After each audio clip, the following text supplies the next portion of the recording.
시청자 여러분 안녕하십니까? 출발 성공 투자 박민영입니다. 안녕하세요. 김수정입니다. 뉴욕 증시는 주간으로 정말 오랜만에 하락 마감했습니다. 금요일장에서는 강한 고용에도 불구하고 국채금리가 상승했음에도 불구하고 소폭의 상승으로 거래를 마치기도 했는데요. 우선은 강한 고용이 확인됐고 이번 주에도 여러 가지 실적 발표 일정부터 해서 CPI까지 나올 예정입니다. 그리고 애플 같은 경우에는 새해 첫 주에 6%가 넘게 밀렸는데요. 반독점법 소송 관련해서 이슈도 있고 지금 실적에 대한 우려까지 나오고 있어서 이러한 악재들이 좀 작용하고 있습니다. 애플 걱정은 하는 게 아니라고들 합니다만 그래도 연초에 애플의 고초가 생각보다 깊고 길게 이어지고 있습니다. 이 부분도 생각해볼 문제는 분명히 있겠죠. 이번 주 좀 중요한 이슈가 많은 일정이 있습니다. 그래서 한 주간 미리 좀 내다보는 전략 고민하셔야 될 것 같아요. 자, 시장 이야기 같이 풀어가면서 내용 점검해 보시죠. 지난 금요일장 국내장은 코스피는 하락, 코스닥은 상승으로 거래 마쳤습니다. 우여곡절 끝에 코스닥은 그래도 10주 연속 상승 마감을 기록한 게 됐네요. 이날 코스피 전체적인 시장에 영향을 줬던 내용은 애플의 부진과 국채금리 4% 이상으로 복귀한 점, 그리고 연말 상승을 좀 소화해 나가는 과정 속에 북한의 도발 이슈 등도 있었습니다. 물론 북측의 도발 이슈가 계속해서 연속적인 시장에 압박을 줬던 적은 거의 없었기 때문에 영향력 자체는 그리 크거나 오래가진 않을 것으로 추정합니다. 이날 코스피는 0.3% 떨어졌고요. 반면에 코스닥이 1% 이상 올랐습니다. 외국인의 매수가 그동안 외국인이 그렇게 선호하지 않았었던 에코프로 그룹주, 포스코 그룹주로 꽤 강하게 유입되기도 했죠. 2차 전지 쪽으로 매수가 쏠렸고요. 에코프로 BM이 무려 13% 급등을 하면서 코스닥 상승의 60% 정도를 담당했습니다. 1.4% 코스닥이 올라섰죠. 공매도 전면 금지는 6월까지 한시적인 것이 아니라 부작용이 해소될 때까지 하겠다라는 대통령의 발언으로 인해서 2차 전지의 쇼커버도 일부 추정으로 할 수 있을 것 같습니다. 올랐던 쪽 보신다면 이날 AI 소프트웨어 정말 강했고요. 로봇과 메타버스, 방산, 그리고 전고체 쪽도 이슈가 있었죠. 퀀텀 케이프 이 전고체 배터리 개발 관련한 이슈로 인해서 상승세가 나타났고 1월 4일 말씀드렸던 스마트 싱스 관련한 스마트홈 관련주도 일부 강했습니다. 반면에 빠진 쪽에서는 정유가스, 그날 아침에 말씀드렸죠. 중동 불안의 형태가 조금 달라져서 에너지 쪽에 차익 실현에 대한 우려가 있다라는 점, 자동차 부품, 제약바이오, 인터넷, 자율주행 쪽, 자율주행은 모빌라이 이슈로 인해서 떨어지기도 했습니다.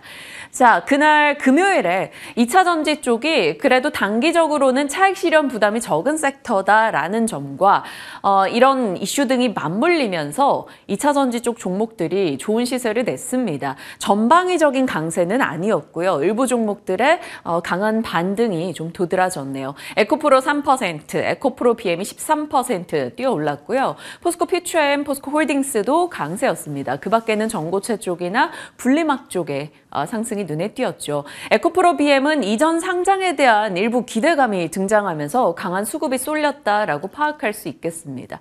주말 사이에 단독 뉴스긴 합니다만 포스코 퓨처엠 양극재 1공장 가동 일시 중단에 대한 이야기가 있었습니다. 수요 부진이 원인이라고 하는데요. 이것이 이 상승 흐름에 좀 영향을 줄 것인지 지켜보시고요. 개별 특징주로는 눈에 띄었던 게 두산로보였습니다. 무려 7% 가까운 급락이 나왔어요. 보호예수 물량 해제 이슈가 있었죠. 그런데 물량이 그렇게 많지는 않았습니다. 전체 물량의 0.68%에 불과했는데 이날 낙폭은 조금 크게 나왔다라고 파악할 수 있겠네요. 시장이었고요. AI 소프트웨어 쪽 보겠습니다. 이것만은 박앵커 칭찬을 한번 적어봤어요. AI 소프트웨어, AI 생태계 이슈를 하면서 계속적으로 관련한 뉴스 등을 전해드렸던 바가 있었습니다. 미국 내에서도 AI 소프트웨어 종목들의 사업이 심상치 않았었기 때문에 국내에서도 좀 연결될까라는 취지였어요. 금요일 아침에 전해드렸던 내용은 UBS 측에서 AI 산업이 이렇게 성장할 건데 여기에 투자하려면 반도체와 소프트웨어에 편승하라라는 소식을 전달드린 바가 있었습니다. 했습니다. 그래서 관련주로 이스트소프트나 혹은 폴라리스 오피스, 솔트룩스 등을 이렇게 정리를 해드렸었는데 당일 시세로 본다면 이스트소프트와 폴라리스 오피스가 상한가로 끝이 났고요. 솔트룩스가 19%로 뒤따랐고 BI 매트릭스라는 종목이 24% 상승. 그 밖에 AI 소프트웨어 관련한 종목들의 전방위적인 강세가 참 도드라쳤습니다. 자, 왜 올랐을까요? 이날은 오픈 AI 측에서 GPT 빌더 가입자에게 이메일을 발송한 내용과 함께 블룸버그의 보도가 있었습니다. 오픈 AI가 GPT 스토어를 다음 주 중에 출시할 것이다 라는 거였는데요. GPT 스토어라는 것은 우리가 어플을 다운받는 앱스토어나 구글 스토어 같은 것이라고 보시면 되겠습니다. 인공지능판 앱스토어입니다. 대규모 언어 모델을 기반으로 한 챗봇을 사고 팔 수 있다라는 거죠. 예를 들어 유아용 수학 학습 GPT 어플을 산다던가 요리 레시피 GPT 어플을 산다던가 이렇게 쉽게 생각하시면 되겠습니다. 자, 이런 플랫폼이 형성된다라는 것은 결국 대규모 언어 모델 혹은 버추얼 휴먼, AI 인간 같은 소프트웨어 기술을 갖고 있는 업체들의 쓰임이 늘어난다라는 게 될 겁니다. 그렇기 때문에 소프트웨어 관련 기술 업체들의 주가 상승이 도드라졌던 이유가 되겠죠. 소프트웨어가 갖고 있는 의미를 한번 생각해 볼까요? 우리가 이제 우리 삶을 바꿔놨던 엄청난 혁신 기술들, 모바일이나 인터넷 등을 보시면 초반에는 인프라 위주의 성장, 그 다음엔 삼성전자와 애플 등의 중심으로 하드웨어 성장, 그 다음에는 구글, 페이스북, 애플 등의 중심으로 소프트웨어 성장으로 점점 성장하는 영역이 달라졌습니다. 결국 소프트웨어가 등장하기 시작한다라는 것은 대중화를 뜻할 수 있겠습니다. 수익화 운동장, 플랫폼이 생기고 그 안에 소프트웨어 업체들이 어플 등이 깔리기 시작한다? 그것은 우리가 처음에 앱스토어에서 뭐 배민이나 쿠팡 등을 깔아서 내 삶을 편리하게 하면서 엄청난 이 스마트 기기에 대한 수요까지 자극을 했었죠. 그와 같다라고 보시면 됩니다. 플랫폼이 생겨나고 그러면 그 안을 채우려는 소프트웨어의 개발 경쟁이 이뤄지게 되고 그 가운데 소비자들은 내 삶의 변화를 체감하게 됩니다. 결국 소프트웨어는 대중화를 뜻한다라고 볼 수 있겠죠. 왜 중요할까요? 애플이 처음에 앱스토어를 내놨을 때 2008년도 매출이 거의 없었습니다. 그런데 2022년도 기준으로 앱스토어 매출이 1,485조입니다. 미국의 GDP 4.3% 정도가 여기서 난다라는 거죠. 가능성이 참 무궁무진할 수 있다라는 것을 기대합니다. 지난해 온디바이스 AI 이야기를 정말 많이 전해드릴 때 말씀드렸던 내용은 그겁니다. 내년도에 결국 AI와 온디바이스 AI가 추가적인 성장을 보이려 한다면 킬러 콘텐츠, 킬러 서비스가 필요하다라는 거였죠. 여기서 말씀드렸던 킬러 서비스라는 것이 바로 소프트웨어 쪽이고요. 킬러 제품은 엣지 디바이스로 볼 수 있겠습니다. 결국 AI도 앞서 모바일이나 인터넷이 성장했던 것처럼 처음에는 AI 학습 쪽에 인프라 쪽에 성장이 있고 그 다음에는 하드웨어 쪽의 성장, 반도체를 필두로 해서 올라갈 수 있겠죠. 그리고 그 다음에 이 시장이 확장되려면 결국 AI 서비스, 소프트웨어 쪽 성장이 뒤따라야 한다라는 겁니다. 그런 의미를 갖고 본다면 소프트웨어 기업들의 주가 역시나 상승에 대한 스토리가 나름 이해가 되죠. 다만 아직까지 생각해 볼 때는 지금 당장 이것이 엄청난 돈을 벌어줄 것인가? 거기에 대해서는 아직 다들 많이 의심할 수밖에 없습니다. 그러면 우선적으로는 단순 테마로 놓고 봐야겠죠. 지켜볼 포인트는 이겁니다. 킬러 앱이 성공할 것인가? 그러니까 GPT 스토어가 등장하고 거기에 깔리는 킬러 앱들이 성공을 할 것인가? 호평을 받을 것인가를 봐야 합니다. 설레발 금지라고 생각할 수 있으나 또 한켠에서는 시간 문제다. 결국에는 성장해 나가는 과정이다라고도 보죠. 그리고 또 하나 테마로 본다면 이 테마를 내가 활용할 것인가. 온디바이스 AI도 초반 등장했을 때 그것에 대한 의심을 하기보다는 활용을 했다라면 좀 좋은 수익이 날 수 있었겠죠. 만약에 활용을 하게 된다면 대장주를 어디에 둘 것인가? 대장의 자격을 본다면 챗GPT와 연관성이 있는 소프트웨어인가? 혹은 글로벌 빅테크와 접점이 있는가? 기업과 기업 간을 넘어서 기업과 소비자 간의 연결고리가 있을 만한 기업인가를 고민해 볼 필요는 있겠습니다. 일단 1차적으로 시장에서 거론되고 있는 AI 소프트웨어 종목들은 이렇게 볼 수 있겠죠. 지난 금요일 시세로만 놓고 본다면 대장은 폴라리스 오피스와 이스트소프트 되겠습니다. 폴라리스 오피스는 우리 많이들 아시는 문서 도구 관련한 업체이지만 AI 관련한 사업들을 굉장히 많이 하고 있고요. 네이버의 하이퍼클로버 X와 파트너 협력을 맺고 있습니다. 그리고 이스트소프트는 알집 알약으로 익숙하긴 합니다만 사실 어느덧 이 기업은 버추얼 휴먼, AI 휴먼 전문 제조업체로 거듭나고 있습니다. 머니투데이 기자, 혹은 필라테스 강사, 혹은 황현희 씨 이런 유명한 인사들 버추얼 휴먼을 이미 제작을 한 바가 있었고요. 관련한 논의도 마이크로소프트와 협업한다라는 소식도 들려오기도 합니다. 그래서 이스트소프트는 버추얼 휴먼 관련한 기술로는 조금 압도적으로 시장 평가를 받고 있네요. 그리고 결국에는 이런 AI 소프트웨어, 어플 등이 개발되고 하는 그 모든 과정에서 중요한 것은 또 대규모 언어 모델이 될 겁니다. 그런 면에서는 솔트룩스도 갖고 있는 기술이 상당히 괜찮다라는 평을 받고 있고요. 플리토에 대해서도 언급이 되고 있죠. 시장에서 새롭게 많이 거론한 종목이 바로 BI 매트릭스입니다. 챗 GPT처럼 이 대규모 언어 모델 연계해서 이 코딩을 자연어로 구성해주는 플랫폼을 갖고 있고요. GPT 스토어 내에서 관련한 개발 플랫폼에 활용할 여지가 있다. 이런 시장의 평가 등이 나오면서 좀 관심을 받았죠. 과연 이들의 시세가 지난 금요일 굉장히 강했는데 추가적으로 더 이어질 수 있을 것인지 지켜보겠습니다. 자, 이제 뉴욕으로 가보죠. 지난 금요일에 가장 중요했던 이벤트가 바로 고용 내용이었죠. 장 전에 발표가 됐는데 고용은 강했다라고 표면적인 데이터는 말해주고 있습니다. 비농업 고용은 예상보다 좋았고요. 평균 임금도 예상보다 높았고요. 실업률은 예상보다 낮았습니다. 이렇게 보면 고용은 참 강했구나라는 것을 확인할 수 있겠죠. 시나리오를 각각 써보죠. 연준 편에서 봤을 때는 굿뉴스는 배드뉴스라고 볼 수 있겠습니다. 결국 고용이 생각보다 강하네. 시장 너네 너무 금리 인하 기대 땡겨 쓴 거야 라고 해서 연준 입장에서는 굳이 금리를 낮추지 않아도 될 만한 명분을 제공받은 거겠죠.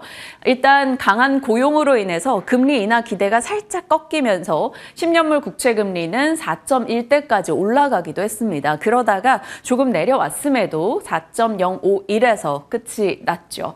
시장 편에서는 일단 경제가 좋구나 이렇게 받아들였습니다. 그래서 시장 입장에서는 또 상승으로 끝이 날 만한 해석이 있었죠.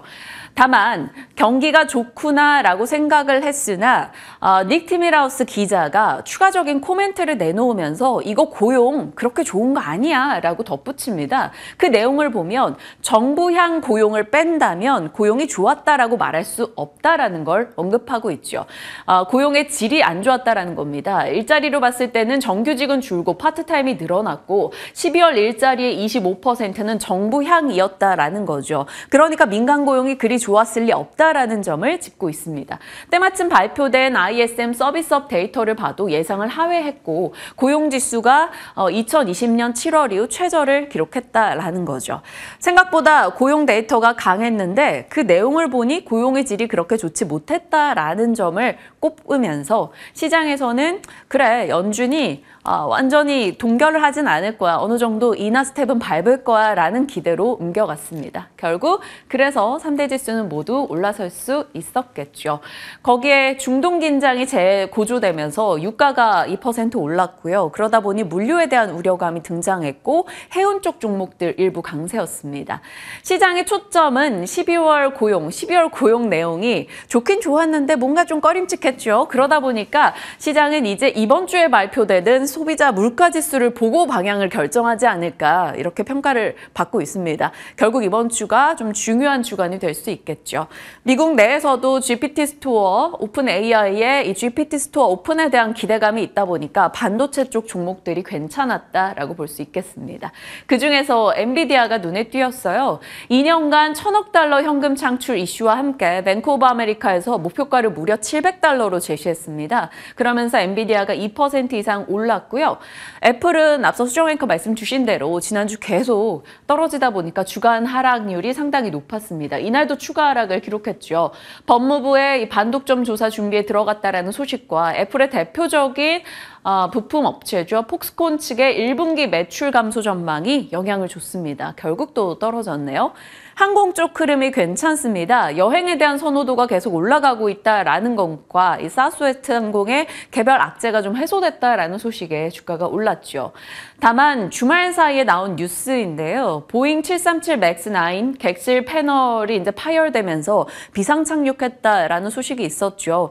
2018년도부터 해서 보잉의 이 737 맥스 관련한 노이즈가 굉장히 많았었고 관련한 가동률이 정말 크게 떨어지기도 했었는데 지난 연말 이제 미중 정상회담 이후에 관련해서 분위기가 좀 나아질까 시장은 보잉에 대한 기대를 일부 걸었었습니다. 그런데 관련한 노이즈가 다시 한번 체크가 됐기 때문에 보잉 혹시나 보유하고 계신 분들이라면 이 뉴스 한번 개별적으로 점검하시길 바랍니다. 자, 이날 시세를 본다면 엔비디아 필두로 반도체가 괜찮았고요. 금융주들 괜찮은 시세였죠. 이제 다음 주, 이번 주가 되겠네요. 이번 주 끝자락부터 이제 미국의 금융주들 실적 나오니까요. 아마 그 기대감을 좀 갖고 있는 것 같습니다. 그리고 해운 쪽, 아무래도 지정학적 리스크가 고조되면서 올랐다라는 점. 떨어진 쪽으로 본다면 게임이 중국의 규제 관련한 이슈 이후로 계속 변동을 좀 띠고 있고요. 금리가 다시 올라가다 보니까 태양광 쪽의 낙폭이 상당히 크게 나옵니다. 그리고 바이오텍 그동안 굉장히 좋은 시세를 냈었다가 세론의 움직임 확인되고 있네요. 자, 이번 주가 왜 중요한가? 일정이 많기 때문입니다. 세론 주의 주간으로 진입하게 되네요. 말씀드렸던 대로 CES나 갤럭시 언팩이나 JP모건 헬스케어 컨퍼런스 등의 일정은 계속해서 물론 더 좋은 소식이 나와서 더 강하게 갈 수도 있으나 세론으로 이제 변동성이 좀 크게 나올 여지도 있습니다.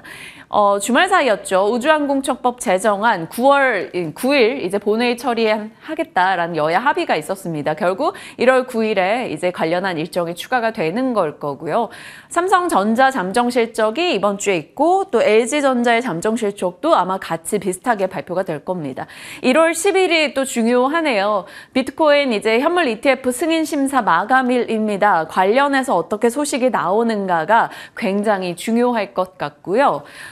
미국의 12월 CPI 1월 11일에 나오고요. 그 다음날 PPI까지 발표되고 1월 13일 토요일은 대만 총통선거 예정되어 있습니다. 미국과 중국의 갈등을 또 올릴 여지가 있기 때문에 관련한 내용도 주말 사이에 좀 잘 점검하시길 바랍니다. 자, 박앵커의 새벽신문으로 가보겠습니다. CES가 이제 시작이 되죠. CES는 결국 AI, 온디바이스 AI 쪽이 가장 중요할 겁니다. 그 가운데 모빌리티 쪽에서는 SDB 얘기가 계속 나오네요. 현대차그룹이 관련해서 CES 역대 최대 규모로 참가를 했고 SDB와 같은 미래 비전을 제시할 거다라는 거였습니다. 결국 차량의 소프트웨어, 그러면 말로써 하는 무언가들도 굉장히 중요하겠죠. 소프트웨어가 또 여기서도 중요하다라는 겁니다. 그래서 셀바스 AI, 소스룩스 이런 종목도 관련주로 넣어볼 수 있고요. 현대오토에버나 슈어소프트테크 등도 여기에 들어갈 수 있겠죠. 그리고 로봇과 메타버스 뉴스도 계속 나오고 있는 상황인데 구글이 대규모 언어 모델 기반한 자율 로봇을 개발한다. 이것은 로봇을 자극하기도 하겠으나 또다시 대규모 언어 모델 쪽, 솔트룩스와 같은 쪽 계속해서 엣지 디바이스, AI 킬러 제품 이런 것들이 얘기가 될 때마다 어김없이 그 안에 들어가는 소프트웨어에 대한 얘기도 나올 수밖에 없습니다. 자, 그 밖에 새벽신문으로는 마켓컬리가 사상 첫 월간 흑자를 기록했다라는 소식입니다. 그렇다면 같은 동종업계 오아시스 가치가 올라간다라고 봤을 때는 오아시스 모회사 지어소프트 참고용으로 보시고요. 주말 이제 금요일마다 계속 발표되는 클락슨 신조선가를 보면 계속해서 올라가고 있다라는 점 일단 몰라서 넣어봤습니다. 그리고 비만 치료제 관련한 인벤티지 랩이 지난 금요일에 변동이 굉장히 컸어요. 27% 급등했다가 마이너스 8% 급락으로 끝이 났는데 좋은 소식이 있었음에도 불구하고 아마 세론으로 작용이 됐습니다. 이 비만 치료제 시장에 머크도 뛰어든다라는 소식과 함께 이 GLP-1의 부작용에 대한 이야기 꽤 많이 걱정하고 있었는데 이게 자살 연관성이 없다라는 내용 등이 나오고 있어요. 이쪽 섹터에 한 번 더 힘을 줄 수 있을지 지켜보시길 바랍니다. 자, 시장 이슈들 들여다봤고요. 섹터 뉴스 확인해보죠. 오늘 로봇 쪽 자세히 잡아주신다고요? 네, 맞습니다. AI에 이어서 로봇까지 특히나 이번 주에 CES 일정이 있기 때문에 많은 분들께서 관심 가지고 계실 것 같습니다. 로봇주 브리핑 준비해봤습니다. 예전에는 로봇을 식당에서 봤을 때 굉장히 신기했었는데 이제는 좀 당연하게 된 것 같습니다. 그만큼 로봇은 이제 어디에서나 볼 수 있는 존재가 됐는데요. 이 사진은 제가 찍었습니다. 지난주에 쇼핑몰에 밥을 먹으러 갔는데 로봇이 밥을 가져다 주길래 이거 브리핑할 때 한번 써야겠다 하고 찍어놨었는데요. 로봇의 범위를 봤을 때 넓게 본다면 우리 주변에 있는 모든 것들이 속할 수가 있습니다. 자율주행 자동차부터 드론이라던가 개인형 이동수단, AI 스피커, 그리고 스마트 가전까지 정말 넓은 의미에서는 로봇들이라고 볼 수가 있겠죠. 그리고 여기서 이제 우리가 산업용으로 봤을 때는 공장에서 제조 과정에 쓰이는 로봇이 있겠고요. 협동 로봇도 여기에 들어갑니다. 그 외에도 이제 서비스 로봇이라고 하면 의료라던가 교육, 국방이나 여러 가지 분야에서 쓰이는 로봇들까지 속하게 됩니다. 정말 다양한 범위에서 로봇들이 사용되고 있고요. 최근에는 이 협동 로봇들이 치킨이라던가 카페라던가 여러 분야에서 또 활용이 되고 있고 물류 로봇이 산업 현장에서 활용이 되면서 그 경계가 많이 흐려졌다라고도 볼 수 있겠습니다. 로봇이 어디에서나 볼 수 있듯이 전 세계적으로 로봇의 시장은 계속해서 커지고 있는 상황입니다. 산업용 로봇의 시장은 2022년에는 154억 달러에서 2030년에는 353억 달러까지 성장할 것으로 기대되고 있습니다. 그리고 중국을 제외한 협동 로봇의 시장은 더 큰 규모로 성장할 것으로 보이는데요. 이게 연평균 성장률인데 35% 가까운 성장세에 나타낼 것으로 보입니다. 서비스용 로봇 시장도 마찬가지로 15%가량의 연평균 성장률이 기대가 되는 상황인데 이 중에서도 특히나 협동 로봇이 대세인 이유는 총 3가지로 볼 수가 있겠습니다. 일단은 로봇이라고 하면 안전성을 굉장히 좀 중요하게 생각해야 되는데요. 이 협동 로봇은 사람과 한 공간에서 일을 해야 되기 때문에 이미 안정성은 좀 보장이 되어 있습니다. 그래서 기존의 산업용 로봇과는 달리 안전 펜스를 설치하지 않아도 되겠고요. 낮은 가격, 그러니까 산업용 로봇 대비해서 40에서 80%가량 저렴하다라고 볼 수가 있겠습니다. 확장성이라고 하면 전통적인 산업 로봇뿐만 아니라 앞서 얘기 드렸던 F&B 시장이라던가 물류 로봇 시장이라던가 의료용 로봇 시장까지 정말 여러 가지 분야에서 활용을 할 수 있게 됩니다. 그렇기 때문에 협동 로봇이 대세다. 그중에서도 최근에 많은 관련주들이 거론이 됐고 그 부분들 많이들 알고 계실 겁니다. 2023년에 로봇주 굉장히 주목을 받았었죠. 그런데 2024년에도 이쪽은 더 갈 것이다라고 보는 이유들을 좀 정리해봤습니다. 전 세계가 지금 저출산 고령화 이 부분이 계속해서 지속이 되고 있죠. 생산 가능한 인구가 많이 줄어들었고 그러다 보니까 숙련된 인력도 부족합니다. 그러면 당연히 인건비가 올라가게 되겠죠. 최근에 저출산 정책 수혜주들이 시장에서 많이 부각받고 있습니다. 정부에서는 관련해서 정책 의지를 내놓고 있지만 사실 전체적으로 봤을 때 이 저출산 고령화라는 추세를 쉽게 바꾸기는 어려울 것으로 보이고요. 그러다 보니까 로봇에 대한 수요가 늘어나고 있습니다. 특히 제조업 리쇼어링과 니어쇼어링도 같이 증가하는데요. 그러다 보니까 생산비가 올라가고요. 마찬가지로 인력이 부족합니다. 비용 효율화 측면에서도 로봇의 수요가 늘어나고 있는 상황이고 세 번째로 금리 인하에 대한 기대감입니다. 정책 금리가 내려간다면 로봇이라는 게 아무래도 투자를 해야 되는 입장이기 때문에 기업들의 부담이 있을 텐데 이런 금리 인하 같은 경우에는 기업의 투자를 좀 더 촉진시키는 요소가 될 수 있겠죠. 실제로 삼성전자, LG, 포스코 같은 국내 대기업뿐만 아니라 미국의 아마존 등도 로봇 산업에 투자하고 있는 상황입니다. 마지막으로는 AI와 로봇의 결합 시너지가 될 텐데요. 기존의 로봇이 사전에 프로그래밍 되어 있는 반복적인 작업을 수행했다면 여기에 이제 AI가 더해지면서 감지나 사고나 행동 쪽에 자율성이 추가가 됩니다. 이 AI 쪽에 대해서 우리가 앞서 민영 앵커가 브리핑해 주셨고 AI와 로봇의 결합에 대해서도 지금 현대차 그룹이나 SK 그룹 쪽에서 발빠르게 투자를 하고 있는 상황입니다. 로봇이 갈 수밖에 없는 이유들 체크해봤고요. 지난 한 해 동안 로봇의 주가 흐름은 어땠을까요? 보시는 것처럼 굉장히 좋았죠. 주요 로봇주 상승률 봤을 때 레인보우 로보틱스는 400%가 넘게 올라갔습니다. 그리고 T-로보틱스와 뉴로메카가 각각 200% 이상의 상승률을 기록했고요. SBB테크나 두산 로보틱스도 100%가 넘는 상승률을 보여줬습니다. 나머지 로봇주들의 흐름을 체크해볼 텐데요. 바로 새해 첫 주에는 어땠을까요? 지난 금요일장에서 로봇주들이 좀 많이 움직였더라고요. T-로보틱스가 20%가 넘게 올라갔는데 지난해 글로벌 업계 최초로 2차 전지 공정의 물류 로봇 관련해서 대량 수주를 따낸 적이 있었습니다. 그런데 여기에 이어서 최근에 국내 대기업의 AMR 로봇, 그러니까 물류 로봇 관련해서 개발 공급 업체로 선정이 됐어요. 이르면 올해부터 양산을 시작한다라고 하는데 앞으로 이쪽에서 굉장히 좀 바쁜 한 해를 보낼 것이다라는 이야기도 나오고 있습니다. 그리고 대동 같은 경우에는 우리가 트랙터 관련해서 잘 알고 있지만 이쪽에 업황도 많이 회복이 되는 상황이고 올해는 확실히 로봇주로 본격적으로 주가가 한번 재평가 받을 것이다라는 증권가의 이야기도 있었습니다. 그래서 이 로봇주들이 많이 올랐었고요. 큐렉소 같은 경우에도 지난해 88대의 의료 로봇을 공급했다라는 소식도 전해지기도 했습니다.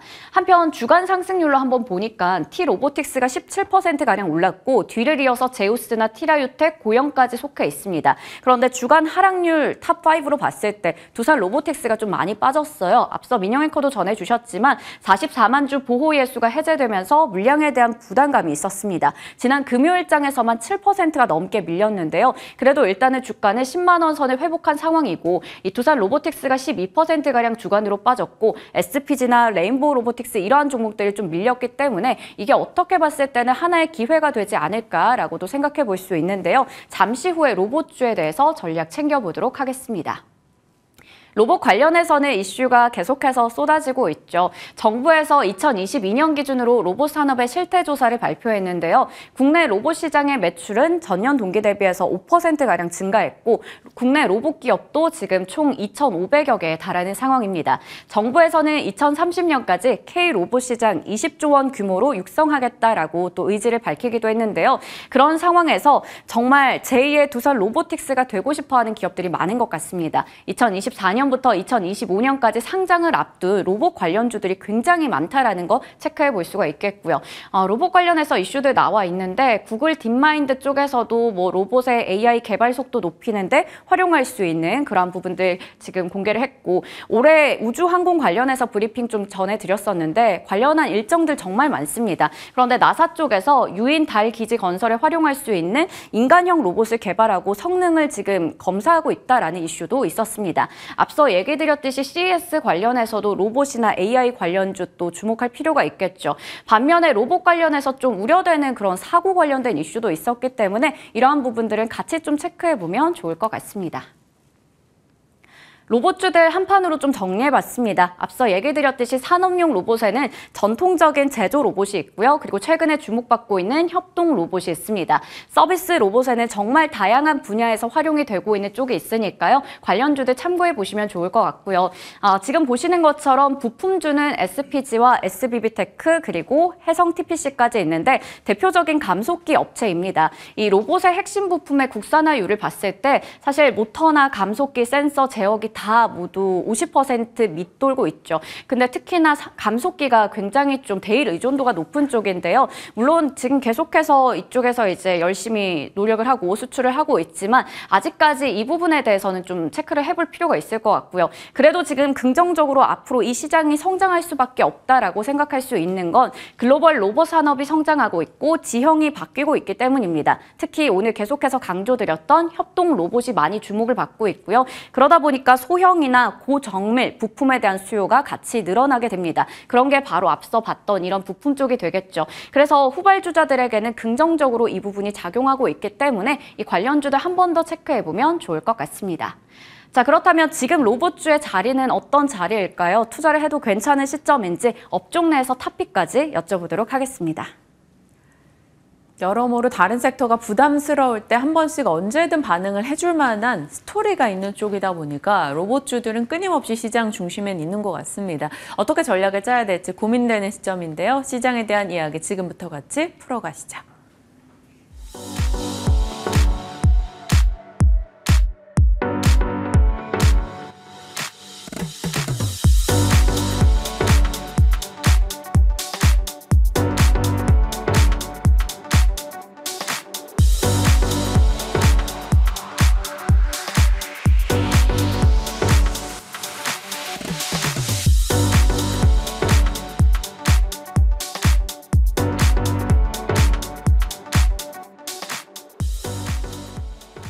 시장에 대한 이야기 유창희 대표와 이어갑니다. 어서 오세요. 안녕하십니까. 네, 안녕하십니까.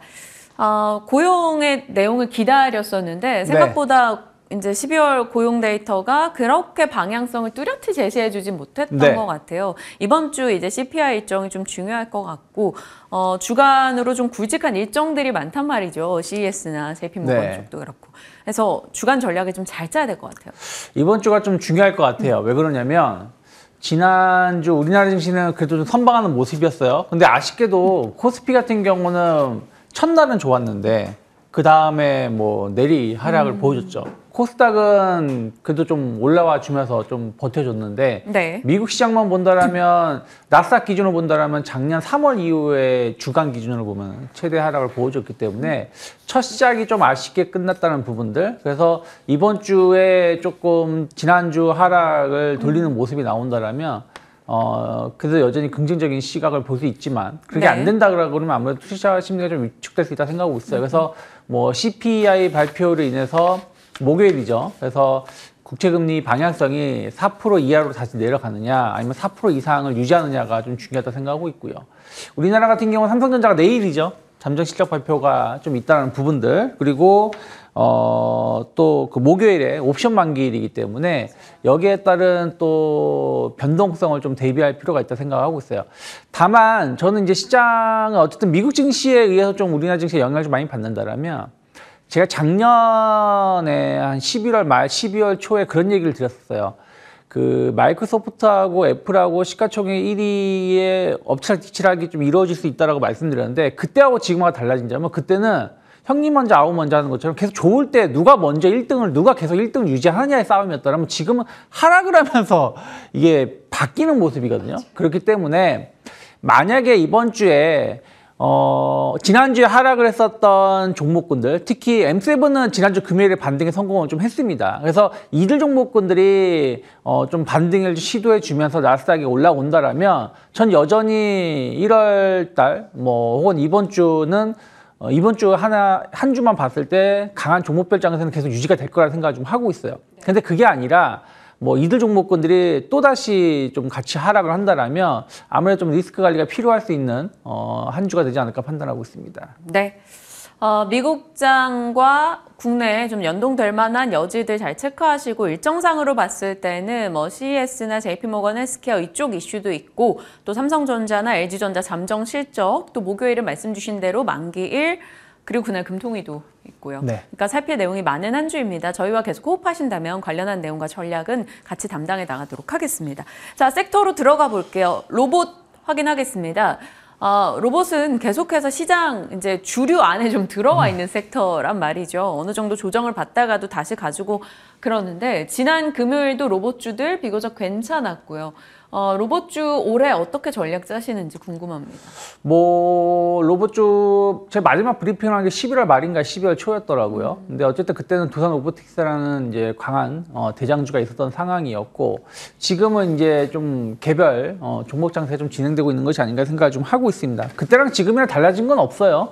로봇에 대한 어떤 수요는 본격적으로 매출에 반영되는 게 올해라고 보시면 되겠고요. 또 정부 정책의 어떤 지원 이런 부분들은 꾸준하게 이루어질 수밖에 없다. 왜 그러냐면 우리나라가 잘할 수 있는 게 이쪽이기 때문이죠. 그래서 이런 부분들에 대한 어떤 기대감들은 올해도 계속 가져갈 수밖에 없고 또 금리가 3월 달에 인하할지 5월 달에 인하할지 모르겠습니다만은 어쨌든 올해 최소 1회에서 3회 정도 인하 가능성이 있기 때문에 그것은 또 성장주에 대한 관심도를 높일 수 있다. 저는 판단을 좀 하고 있습니다.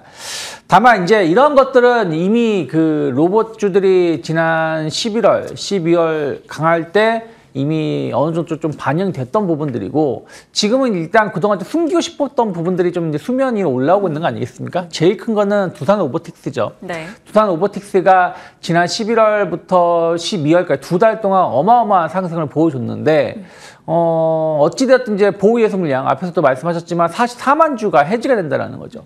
지난 그 금요일에만 외국 그 기관 투자자죠. 기관 투자자가 매물로 나온 게 1,200억인가 1,100억이 넘는 물량이 네. 쏟아졌어요.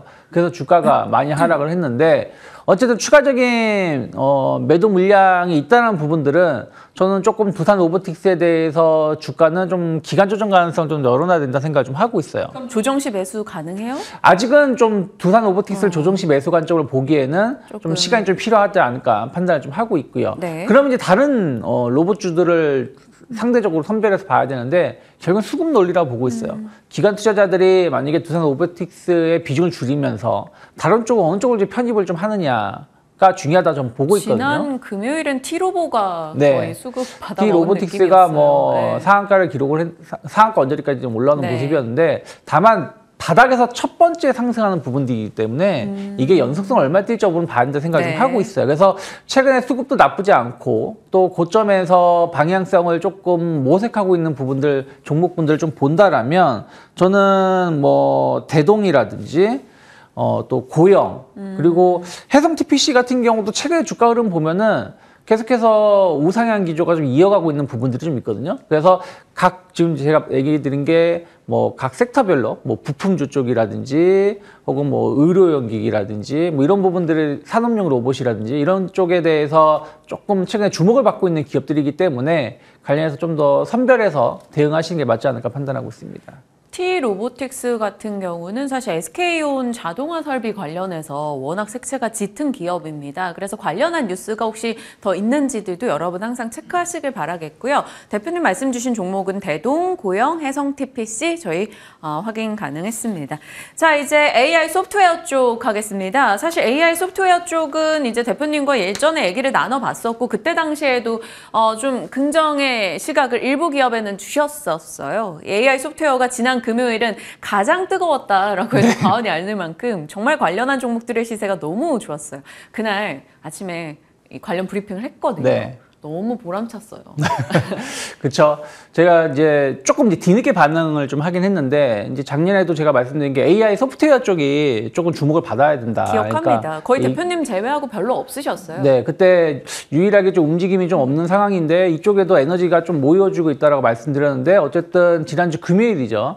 챗 GPT 관련돼서 이제 AI 그 스토어가 출시를 한다라고 하면서 이게 원래는 작년에 11월 달쯤에 이제 그 계획안이 발표가 됐어야 되는 건데 그때 샘 앤틀먼하고 약간 이제 네. 그 내부 싸움이 좀 있지 않았습니까? 그러다 보니까 이게 한 두 달 정도 미뤄진 거라 보시면 될 것 같아요. 그래서 그때 먼저 말씀드렸는데 조금 뒤늦게 좀 반영됐다라고 좀 보고 있고요.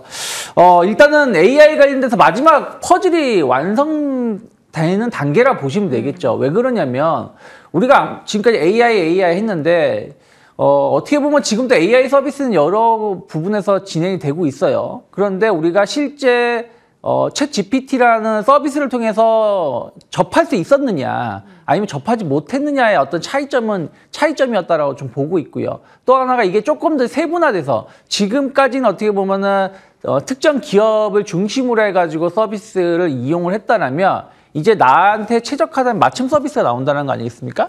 뭐 쉽게 설명하면 스마트폰 관련돼서 어플이 여러 어플이 출시가 되는 거 아니겠습니까? 그래서 그런 부분들에 대한 어떤 시장의 확장성, 성장 가능성이 이제 열렸다라는 것이죠. 그래서 그런 부분들을 본다라면 당장 이거 관련해 가지고 엄청난 매출이 발생하진 않겠지만 우리가 처음에 애플 앱스토어가 나왔을 때도 이거 뭐 별거 있겠어? 라는 생각이었습니다만은 자 킬러 콘텐츠들이 나와주면서 엄청난 성공을 한 거 아니겠습니까? 네. 그래서 앞으로 어떤 식으로 이제 클리어 컨텐츠가 나올 수 있는지 여부가 좀 중요하지 않을까 좀 판단을 좀 하고 있습니다. 그래서 저는 주가 상승의 연속성을 얼마 띄는지 여부를 체크를 하면서 접근하는 게 맞다 생각하고 있고, 그때도 좀 말씀드렸었습니다만 이스트 소프트가 지난주 금요일에 상한가를 기록을 했는데 충분히 추가적인 상승 가능성 조금 더 열어 있다라 보고 있고요. 뭐 코난 테크놀로지라든지 프리토 같은 기업들, 어쨌든 이 시장에 대해서 좀 강점을 갖고 있는 기술력을 갖고 있는 기업들이 조금 더 주목받을 수 있지 않을까 판단하고 있습니다. 네. 갖고 있는 기업들의 색깔이 명확합니다. 기술의 색깔이. 그래서 이스트소프트, 플리토, 코난 테크놀로지 각각 얘기해 주셨네요. 이스트소프트 같은 경우는 지금 버추얼 휴먼 쪽에서 조금 압도적인 성과 등을 내고 있어서 지켜보겠습니다. 자, 말씀 주신 종목 기억할 거고요. 이제 차익스픽이 화장품 쪽이네요. 네. 요즘엔 화장품 얘기를 많이들 안 하셔가지고. 네, 많이들 안 하는데 기업의 흐름을 보면 주가 흐름은 나쁘지 않아요. 그러니까 물론 지난 뭐 여름처럼 혹은 상반기처럼 아주 강한 아웃퍼폼을 보여주고 있는 건 아닌데, 어쨌든 이제 4분기 실적 장세에 좀 진입을 한다는 부분들, 또 실적 올해 성장 모멘텀을 본다면 여전히 K-뷰티에 대한 어떤 기대감들은 여전히 있지 않을까 판단하고 있습니다. 그래서 미국 같은 경우는 이제 인디 화장품 브랜드 관련해서 성장세가 계속 이어지고 있어요. 이제 막 시작을 한 것이기 때문에 최소 2, 3년 이상은 성장을 할 것이라고 좀 보고 있고요. 그리고 이제 뭐 계속해서 고물가 시대 아니겠습니까? 이게 물가 상승이 꺾였다라는 것이지 물가가 하락한다는 게 아니에요. 무슨 얘기냐면 이 스마트폰이 150만 원짜리 제품이 있으면 150만 원의 이제 판매가 계속 유지가 된다는 것이지 110만 원, 90만 원 떨어진다는 건 아니라는 것이죠. 그러면 기존에 많이 올라왔던 제품들 고물가에 대한 어떤 부담감이 약간 저가 제품으로 갈 가능성이 높은데, 중요한 거는 우리나라의 어떤 화장품은 가격은 저렴하지만 품질은 상당히 좋다는 부분들, 또 K컬처 이런 부분들 이슈로 인해 가지고 계속해서 호응도가 높아지고 있는 부분들이 좀 있기 때문에 글로벌 수요는 계속해서 꾸준히 증가할 수 있다 생각하고 있어요. 뭐 유럽이라든지 특히 일본 같은 경우는 꾸준하게 판매 상위를 그 상위권을 유지하고 있는 제품들이 많이 있기 때문에 좀 긍정적으로 좀 보고 있고요. 이제 마지막은 이제 중국이라 생각하고 있어요. 그동안 이제 중국 관련해 가지고 경기에 대한 어떤 불확실성 이런 부분들 때문에 조금 중국 화장품주들이 힘을 좀 못 냈는데, 오늘 제가 말씀드리려고 하는 거는 기존의 미국이라든지 유럽, 일본 쪽에서 강한 매출 성장을 보여줬고 이들 기업이 이제 중국의 진출을 준비하고 있다는 것이죠. 그래서 그런 기업들 중심으로 해서 좀 종목을 좀 선별해서 본다라면, 뭐 CNC 인터내셔널 같은 경우도 최근에 주가 보면은 좀 고점 돌파에 대한 어떤 기대감을 계속 열어놓고 있습니다. 거래량도 좀 늘어나고 있고요. 특히 이제 코스메카 코리아 같은 경우는 아예 신고가 행진을 좀 가고 있는 부분들이 좀 있기 때문에 지금 딱히 이제 어떤 종목, 어떤 섹터를 딱 선별하기 좀 어렵다라면 화장품주 관련해서 좀 대안주로 접근해 볼 수도 있지 않을까 판단하고 있습니다. 네. 트레이딩 다운 혹은 뭐 듀프 이런 소비 트렌드들 봐도 여전히 가성비 소비에 대한 초점들이 꽤 많이 맞춰져 있기 때문에 그런 맥락에서 K-뷰티 제품 승승장구할 수 있다라는 내용이었습니다. 말씀 주신 종목들 저희 잘 기억해 볼게요. 시장에 대한 전략 유창희 대표와 함께했습니다. 고맙습니다. 고맙습니다.